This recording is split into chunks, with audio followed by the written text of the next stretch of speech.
The sound of a kingdom dying is not a scream. It is not the clash of bronze swords, nor the roar of the chariot wheels. It is smaller. It is brittle. It is the sound of a promise breaking. The shard of the clay tablet spins across the polished floor of the Hall of Foreign Tribute. It comes to rest at the feet of a man who does not look down. The dust from the shattered message rises in the stagnant air, swirling in the beam of light that cuts through the room like a solid gold blade. The inscription on the clay, a desperate plea from the burning city of Byblos, is now severed in half. The words, "Save us," are separated from the words, "My king." He stands with his back to the shadow. He stands with his back to the world. He sees only the disk. Akhenaten turns. His face is not the face of the warrior kings who came before. It is long, narrow, drawn by a geometry that belongs to no human lineage. His eyes are wide, unblinking, reflecting the savage intensity of the noon sun. He does not see the scribe trembling in the corner. He does not see the shattered tablet. He is vibrating with a terrifying, silent energy. His hands raised not in governance,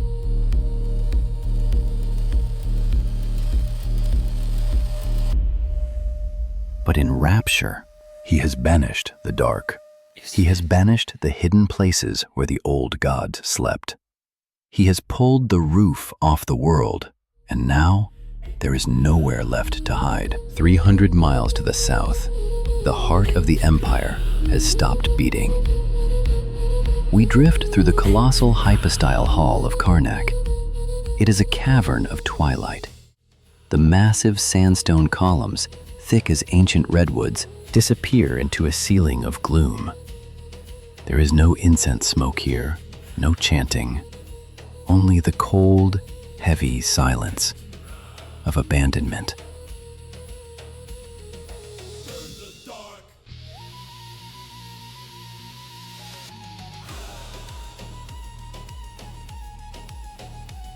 Amun-Ra, king of gods, sits in the dark. His name has been chiseled from the walls, leaving jagged scars in the granite. But the stone remembers. The stone waits. Dust motes dance in the stale air, settling on the colossal statues of Thutmose and Amenhotep, warriors who expanded the borders of Egypt with blood and iron. Now, spiders weave intricate webs between their stone fingers. The priesthood, once the true power behind the throne, has been scattered like chaff in the wind. The treasuries are barred, the workshops are silent. Thebes is a widow, mourning a husband who is not dead, but who has simply walked away. To abandon the home of one's father is a sin. To abandon the home of the gods is suicide.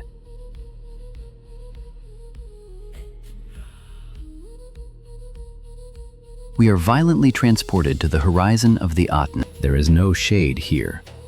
The city of Akhetaten is a blinding white scar carved into the virgin desert.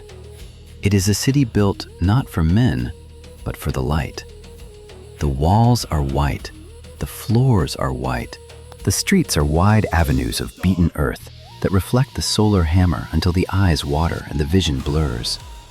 This is not the slow, generational architecture of the pyramids. This is speed. This is panic. We see the workers hauling the talatat, small, standardized blocks of sandstone that can be carried by a single man. They are building a jigsaw puzzle of temples at a feverish pace. The mortar is still wet.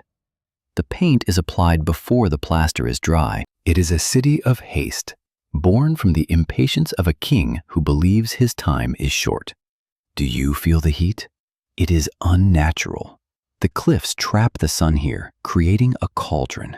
The air tastes of limestone dust and the sweat of the faithful. We are baking in an oven of our own making. There are no roofs on the temples. In the old days, the sanctuary was a dark, intimate place where the god dwelt in secret. Here, the altars are open to the sky, hundreds of them. row upon row of stone tables piled high with meat, fruit, and flowers, rotting rapidly under the relentless gaze of the Aten. The stench of spoilage mixes with the cloying sweetness of myrrh.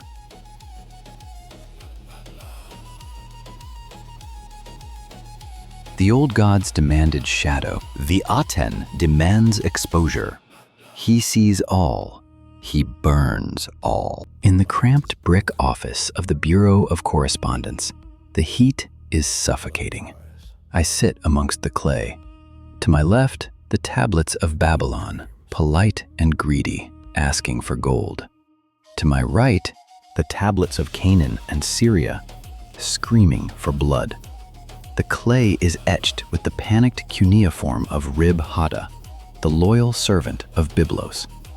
I am like a bird caught in a fowler's net. My city burns. The Habiru plunders our lands. Where are the archers of the king? Why does my lord not answer? I dip my reed brush into the black ink. My hand shakes. I do not write a reply. There is no reply to write. The king has given no orders for the army. He has given orders only for the sculptors. I look at the map on the wall, the great empire of Thutmose III. I watch the borders shrink in my mind's eye. Every day, the Hittites creep closer. Every day, a city falls. And every day, I am told to record another hymn to the sun.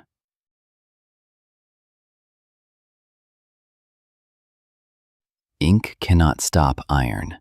A hymn cannot stop an arrow. I walk through the workers' village. The propaganda of the temples depicts tables groaning with food. But here, the ribs of the children press against their skin. The price of grain has doubled, then tripled. The gold that once flowed into the economy from the campaigns of war has stopped. Now, the gold is stripped from the old temples of Amun and melted down to sheath the obelisks of the Aten. They call it living in truth. But the truth is, the grain silos are emptying. The soldiers are restless. They sit in the barracks, polishing bronze that is never used, watching the desert horizon for an enemy they are not allowed to fight. We see the faces of the people. They are confused. They have been told that there is only one God now, and that the king is the only path to him. But the old amulets of Bes and Taweret, the household gods of protection and childbirth, are still hidden under their beds. They whisper prayers to the hidden ones, for the Aten is too high, too hot, too distant to care if a child has a fever.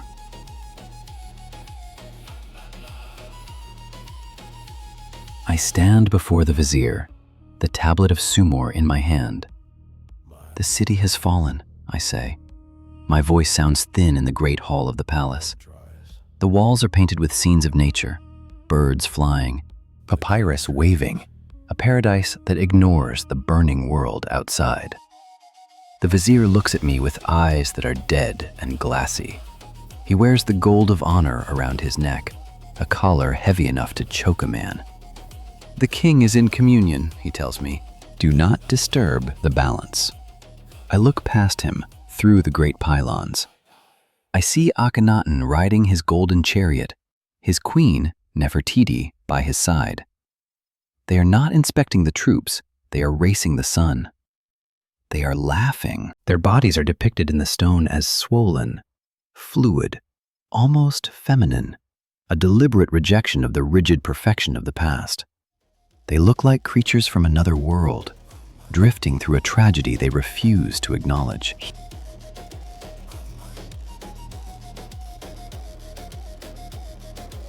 He believes that if he ignores the darkness, it will cease to exist. He is wrong. It is high noon, the day of the Great Durbar. The sun hangs directly overhead, a disk of white fire that casts no shadow. The great temple of the Aten is packed with courtiers, foreign envoys, and priests. The heat is a physical blow. The white stone floor radiates a temperature that burns through leather sandals. The air shimmers so violently that the pylons seem to liquefy.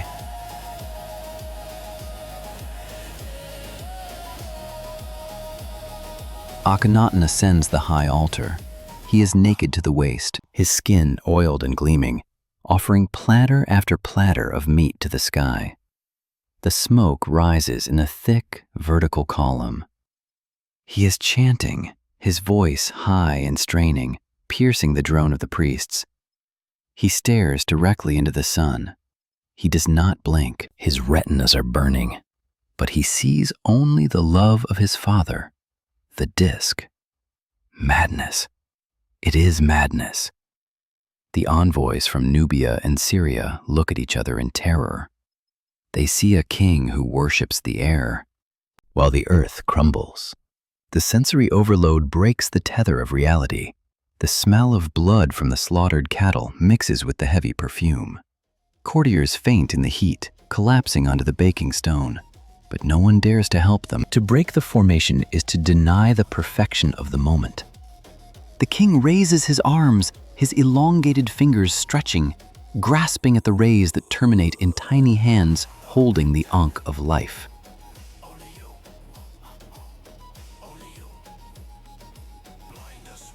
Suddenly, a runner breaks the line. A messenger, dusty, bloody, smelling of the road. He carries no tablet. He carries the news in his throat. He falls before the altar, gasping. Kadesh, he wheezes. Kadesh is lost. The Hittites have crossed the Orontes. The words hang in the shimmering air. The truth has arrived. And it is not made of light. It is made of steel. Akhenaten freezes. For a moment, the sun seems to dim. He lowers his arms. He looks at the messenger, not with anger, but with a profound, crushing confusion. The geometry of his perfect world has been violated. He looks at his hands, the hands that hold the offering. Flies land on the meat. Black, buzzing flies. They crawl over the grape. They crawl over the king's fingers. The plague did not come from the north. We bred it here, in the refuse of our offerings, in the stagnant water of our haste. A cough ripples through the crowd, then another. The plague of the year 12 has breached the sanctuary. The king turns back to the sun, desperate, screaming the hymn now, trying to drown out the reality of death. But the sun is just a ball of fire. It offers no comfort. It only burns.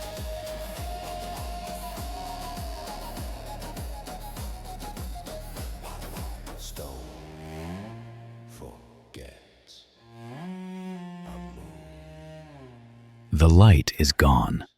We are in the gray twilight of the aftermath. The General Horemhab has taken the crown. The order has been given, damnatio memoriae. Erase the name, erase the face. We see the stonemasons on the scaffolds, hammering the image of Akhenaten off the walls of the temple. The face falls to the ground in dust. The cartouches are gouged out, leaving only rough, wounded stone. They call him the enemy of Akhetaten. They do not even speak his name. They disassemble his city, block by block, treating the stone as if it were infected. The Talatat blocks, once painted with the scenes of the loving family and the radiant sun, are dragged away. They are thrown into the foundations of new pylons for Amun. The horizon of the Aten is buried in the dark, face down, hidden inside the walls of the gods he tried to kill. The court returns to Thebes. The incense is lit again in the dark halls of Karnak. The hidden places are restored. The empire tries to heal its wounds, but the scars remain. The lands to the north are gone, never to be fully reclaimed. The gold is gone. Egypt survives, but she is older now. She has looked into the sun, and she has been blinded. We drift back to the site of Akhetaten centuries later. The wind howls over a flat, barren plain. There are no pyramids here, no great colossi guarding the horizon. Just the outline of foundations in the sand, like the floor plan of a ghost. A shard of blue painted pottery lies half buried, the color still shockingly bright against the beige desert. He wanted to live in truth. He wanted to strip away the illusion and see the God face to face. But man cannot live in the sun. We need the shade. We need the mystery. We need the lie to survive the night.